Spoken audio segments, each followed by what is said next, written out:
Assalamualaikum warahmatullahi wabarakatuh. Kembali lagi ke Rumah Belajar Bang RH dan tema kita kali ini untuk materi kelas 11 tentang alat optik. Sebelumnya udah Abang ajarkan tentang cahaya ya, dan linknya sudah Bang bagikan buat adik-adik di grup masing-masing tentang interferensi, difraksi, dan sampai ke polarisasi. Sekarang kita masuk ke alat optik yang bisa kita katakan sebagai bagian terakhir atau bab terakhir dari pelajaran fisika kelas 11. Sebenarnya setelah alat optik ini masih ada satu lagi nih, yaitu pemanasan global, tapi itu lebih ke bacaan saja. Oke, perhatikan semuanya. Untuk alat optik ini kita akan bahas tentang 4 alat optik, yaitu 3 sebenarnya, yaitu ada loop, kemudian mikroskop, dan teropong. Oke, dan teropong nanti juga dibagi 2, yaitu ada teropong bintang dan teropong bumi. Pada dasarnya 4 juga. Namun sebelum kita bahas sampai ke sana, ini yang penting nih. Kita harus tahu dulu dasar alat optik itu apa, yaitu lensa cembung.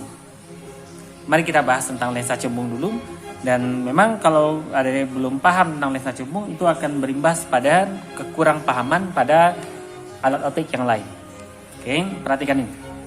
Lensa cembung adalah lensa yang bagian tengahnya lebih tebal daripada bagian tepinya.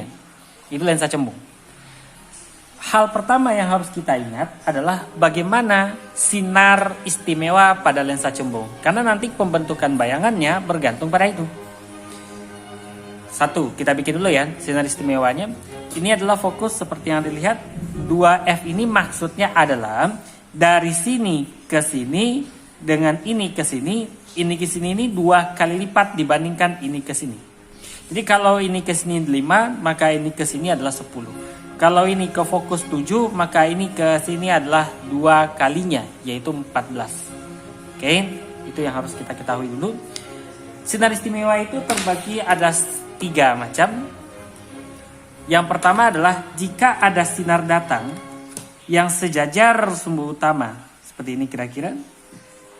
Jika ada sinar datang sejajar sumbu utama, maka dia akan dibiaskan ya, bukan dipantulkan, melewati fokus. Kira-kira seperti ini. Sejajar menjadi melewati fokus. Itu yang pertama. Yang kedua, jika ada sinar datang yang melewati fokus seperti ini,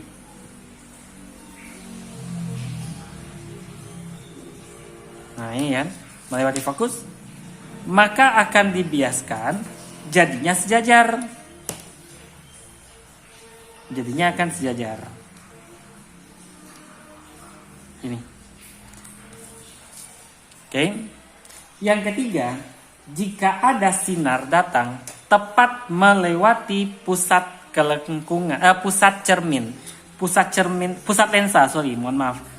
lensa itu yang ini pusat lensa. Jadi ketika ada sinar datang yang melewati pusat lensa, maka dia akan diteruskan begitu saja. Lewat begitu aja.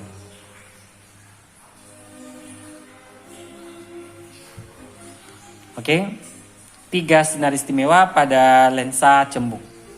Nah, sinar istimewa konsepnya ini akan berkembang dalam pembentukan bayangan.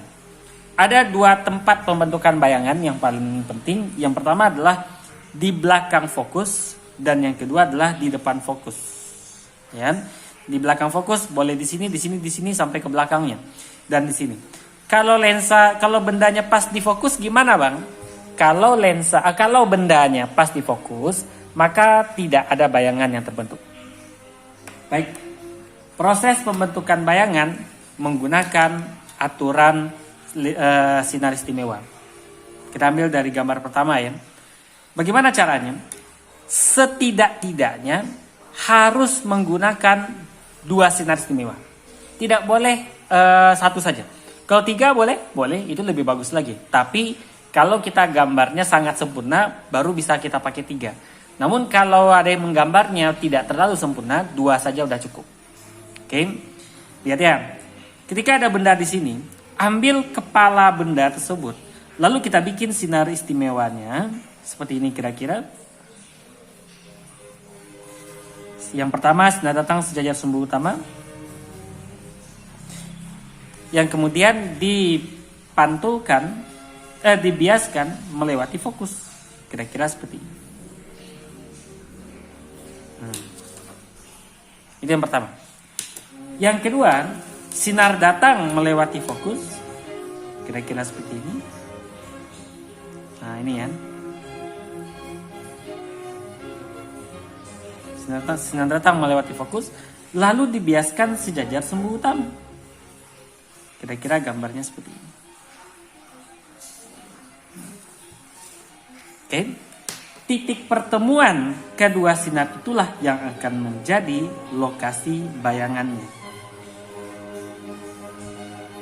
Seperti itu kira-kira pembentukan bayangan. Apakah boleh saya pakai sinar keduanya itu melewati pusat lensa? Boleh, tak ada larangan.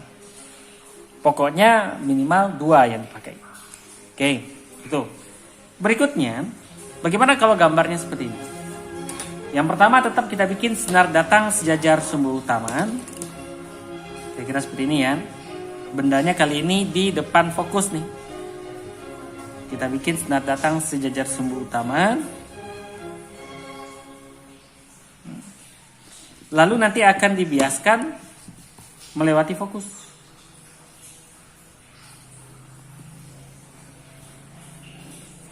Oke, ini dia. Yang kedua, sinar datang melewati fokus. Andai kan ada pakai sinar datang melewati fokus, justru dia tidak akan pernah kena ke lensa sama sekali. Kita bikin ya, ini ke sini, nggak akan pernah ketemu lensa. Makanya sinar kedua yang dipakai kalau gambarnya kayak gini adalah melewati pusat lensa, yaitu yang ini. Nah, gitu. Jadi jangan pakai yang keduanya begini. Karena nanti tidak akan ketemu dia ke lensa. Nah, oke. Terus kalau kita lihat dari gambar ini memanjang, kita panjangin terus. Gambar yang ini juga, garis yang kedua yang merah ini kalau kita panjangin, nggak akan pernah ketemu. Oleh karena nggak akan pernah ketemu, maka kita anggap seakan-akan dia berasal dari sini. Oke. Dan yang merah, sinar yang pertama tadi juga kita lakukan hal yang sama. Kira-kira seperti ini.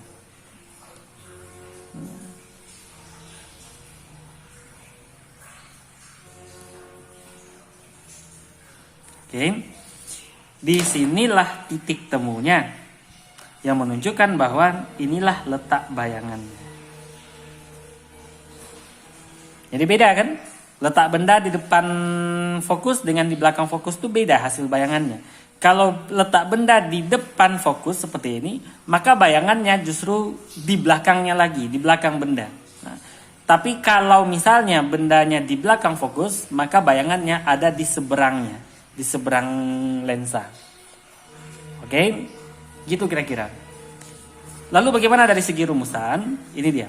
Persamaan ini sebenarnya udah diajarkan waktu masih SMP kelas 2 ya. Bahwa 1/F itu sama dengan 1/S ditambah 1/S aksen. Dan karena paling sering ditanyakan S aksen, maka S aksen boleh kita pakai rumus S kali F, S kurang F. Begitu. Sementara perbesaran, ini M, bahasa Inggrisnya adalah magnitude. Itu dirumuskan sebagai S aksen per S. Tapi kalau dalam soal ternyata S aksennya tidak ada, soalnya cuma nanya tentukan perbesaran, maka kita boleh menggunakan rumus yang kedua, F per S kurang F. Oke, di mana F itu adalah fokus, S itu jarak benda, S aksen itu jarak bayangan, dan M itu adalah perbesaran. Oke. Nah, fokus itu terbagi 2 kemungkinan. Dia bisa positif, bisa negatif. Kapan fokus itu dianggap positif? Dikatakan positif jika kita membahas tentang lensa cembung yang barusan kita bahas itu. Sementara negatif jika kita membahas tentang lensa cekung. Hanya saja alat optik nyaris tidak ada yang menggunakan lensa cekung. Kalaupun ada, bukan berarti tak ada ya. Nyaris tak ada. Di pelajaran diajarkan di SMA. S jarak benda, S aksen jarak bayangan. Terbagi dua kemungkinan juga. Setelah kita hitung-hitung ternyata dapat jawabannya itu positif. Positif ya. Maka itu sifat bayangannya nyata. Dan sekaligus terbalik. Jadi pada lensa sebenarnya mirip dengan cermin juga ya. Nyata itu tak akan mungkin tegak pada lensa ataupun pada cermin. Lensa tunggal atau cermin tunggal. Negatif jika dia maya dan sekaligus tegak. Jadi kalau misalnya ujian tentang lensa cembung katanya kan, atau lensa cekung lah. Terus katanya gini, tentukan sifat bayangan. Option A mengatakan nyata tegak. Itu udah pasti salah. Ya, kalau untuk lensa tunggal nyata itu terbalik, maya itu tegak.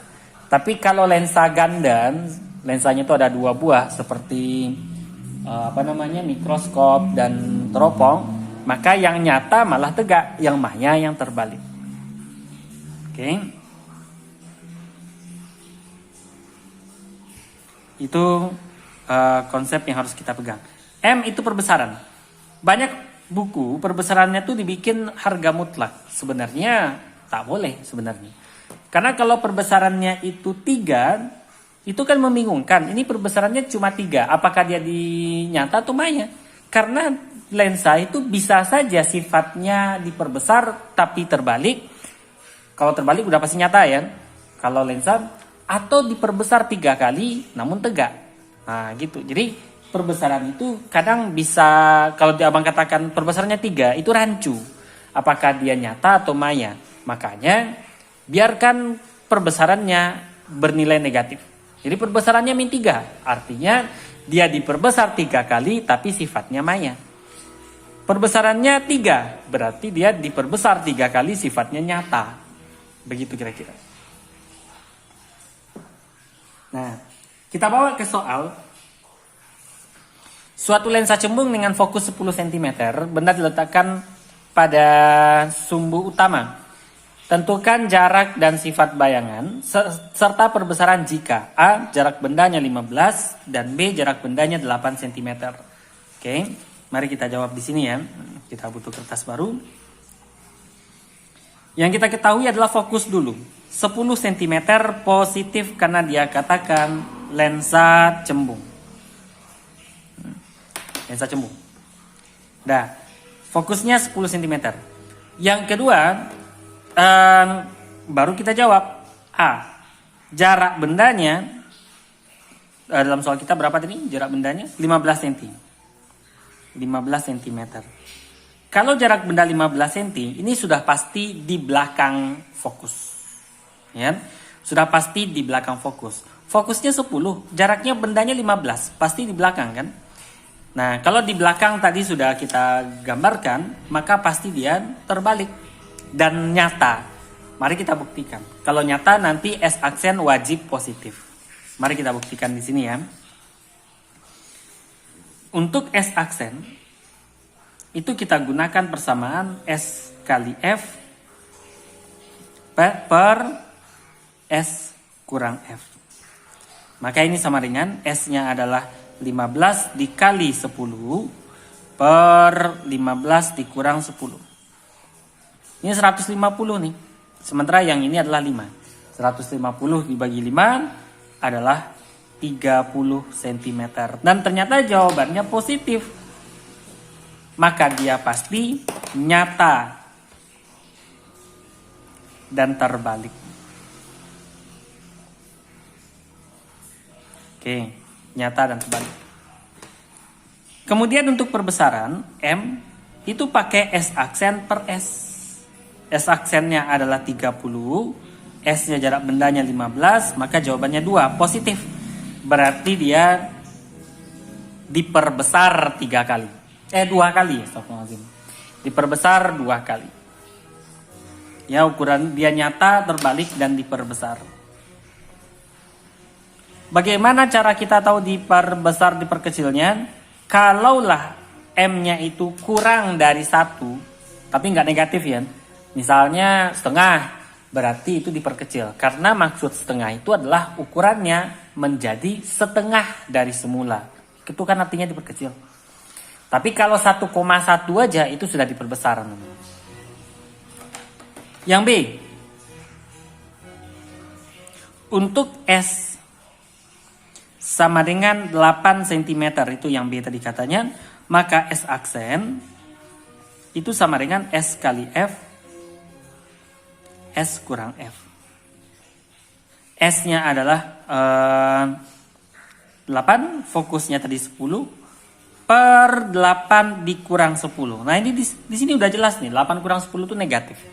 8 kali 10, 80, dibagi min 2. Sehingga dapat min 40 cm, di mana minus menyatakan bahwa dia maya dan tegak. Maya dan tegak. Bagaimana dengan perbesaran? Perbesaran M itu sama dengan S aksen per S. Tetap. Dan seperti yang abang sarankan tadi, jangan dinegatifkan. S aksennya tetap min 40. Jangan dipositifkan maksud abang. Jangan dimutlakkan. Biarkan dia negatif. Min 40 per S-nya adalah 8. Sehingga menjadi min 5. Nah, berarti dia diperbesar. Minus ini hanya menunjukkan bahwa dia maya dan tegak. Jangan katakan, wah dia kecil dari 1 bang, min 5. Lalu dia diperkecil. Tidak. Maksudnya 5 kali lebih besar, di mana sifatnya maya dan tegak. Jadi tetap diperbesar yang ini. Oke. Begitu kira-kira. Ini untuk lensa cembung. Selamat. Baik. Setelah tadi kita bahas tentang lensa, baru kita bahas tentang alat optik pertama, loop. Loop adalah alat optik yang menggunakan satu lensa cembung saja, satu saja. Nah, sama seperti lensa-lensa yang lensa cembung yang tadi, bahwa dia punya fokus. Fokus itu tidak hanya di sebelah kiri atau sebelah kiri aja, sebelah kanan juga ada. Makanya loop itu boleh dibolak-balik. Ya, boleh dibolak-balik. Ada yang lihatnya dari belakang atau dari depan, sama saja hasilnya. Karena fokusnya ada di kedua sisi, kiri dan kanan. Untuk loop pada lensa cembung, jika seandainya mata kita berada di posisi ini mata si pengamat, maka letak benda yang diizinkan hanyalah di sini. Di sini letak benda.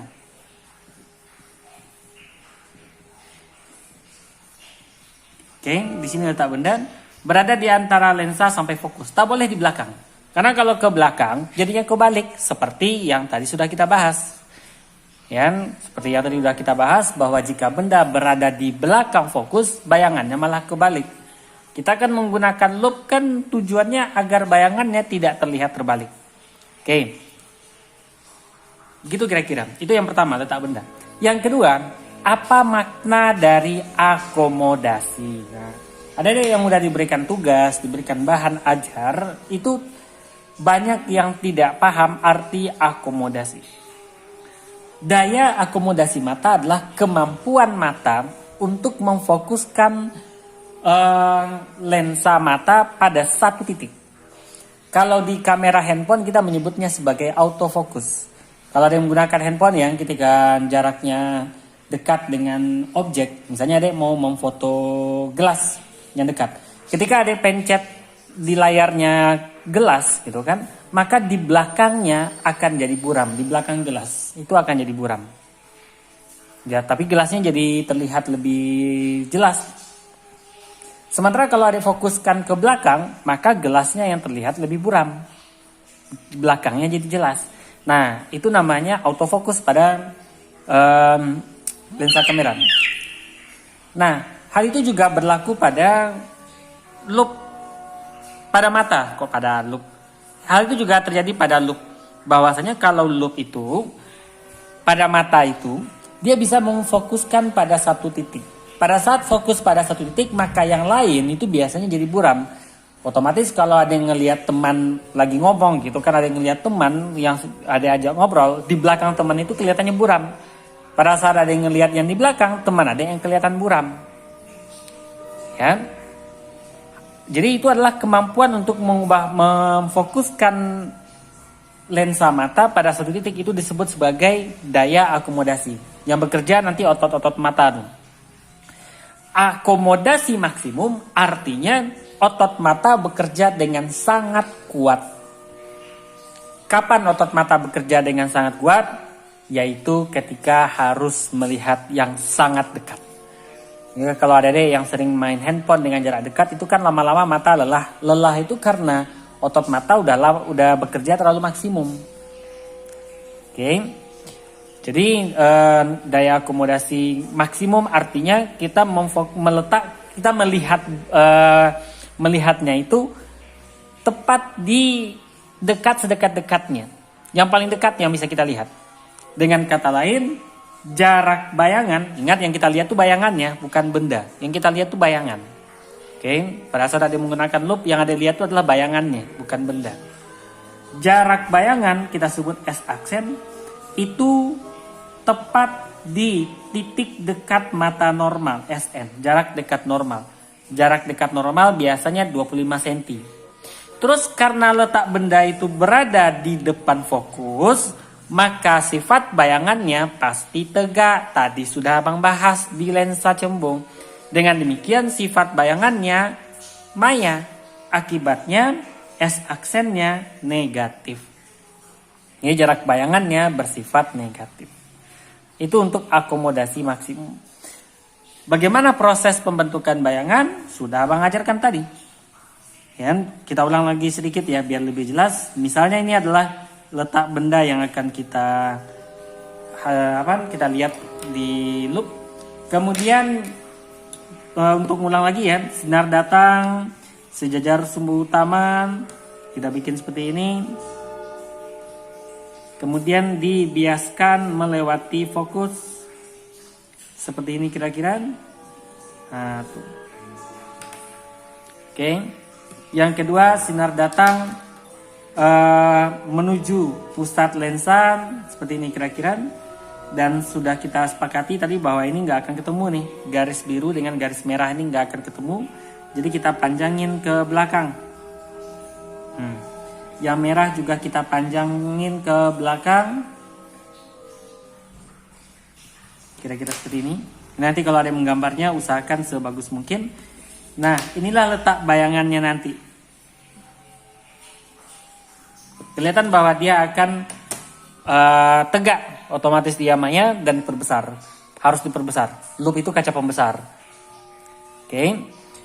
Oleh karena S-aksen sama dengan min SN, artinya S-aksennya sudah kita ketahui. SN kan 25. Maka S-aksen adalah minus 25. Berarti yang dipertanyakan di sini adalah jarak benda. Jadi pertanyaannya adalah di manakah letak benda agar terjadi akomodasi maksimum. Nah, jarak benda S mirip sama rumus lensa cembung tadi.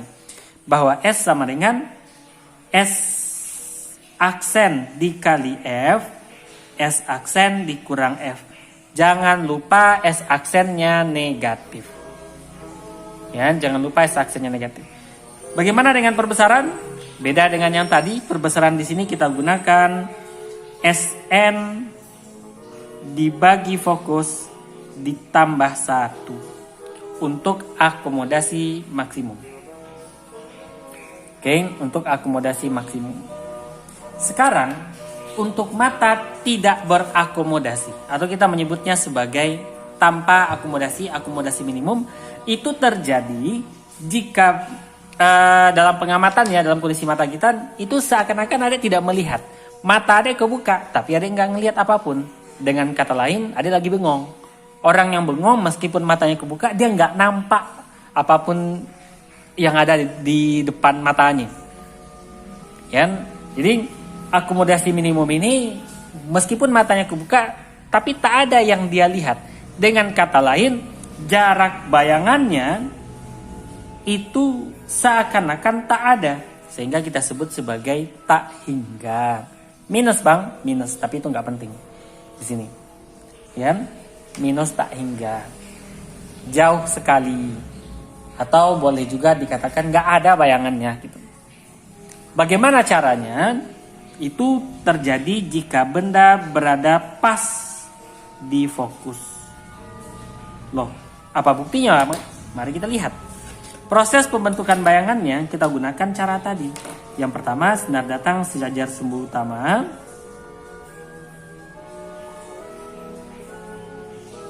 Kemudian melewati fokus.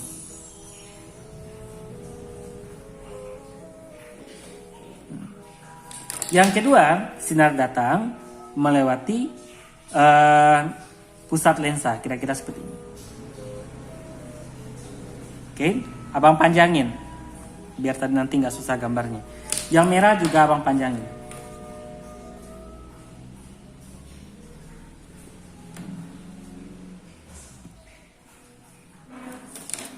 Kelihatan bahwa ini sejajar, kedua garis itu sejajar. Kalau sejajar, maka dia nggak akan ketemu sama sekali. Tidak akan pernah ketemu. Ya, karena dia sejajar. Makanya tanpa akomodasi juga disebut dengan istilah berkas sejajar. Kalau nanti pas ada ujian ditanyakan, jika terjadi sifat berkas sejajar, maka itu sudah pasti tanpa akomodasi. Karena S aksen sama dengan tak hingga, maka S sama dengan apa? S sama dengan F. Alasannya bagaimana? Karena benda ini tepat berada di fokus. Benda ini tepat berada di fokus. Oke? Jadi S-nya sama dengan F. Nggak perlu dicari lagi jarak benda. Perbesaran M-nya dirumuskan sebagai Sn per F tidak pakai tambah 1. Ya, nggak pakai tambah 1. Itu perbedaan antara akomodasi minimum dengan akomodasi maksimum. Sekarang ada istilah kekuatan lensa. Kalau ada beli loop ke toko gitu kan, itu akan ditanyakan lensanya yang kuatnya bagaimana. Kekuatan lensa dalam bahasa Inggris, kekuatan itu disebut sebagai power. Itu dirumuskan sebagai, boleh pilih salah satu, boleh 100 dibagi fokus F jika F-nya dalam sentimeter, tapi kalau F-nya dalam meter, maka 1 per F jika F-nya dalam meter. Kira-kira seperti ini. Satuannya di sini adalah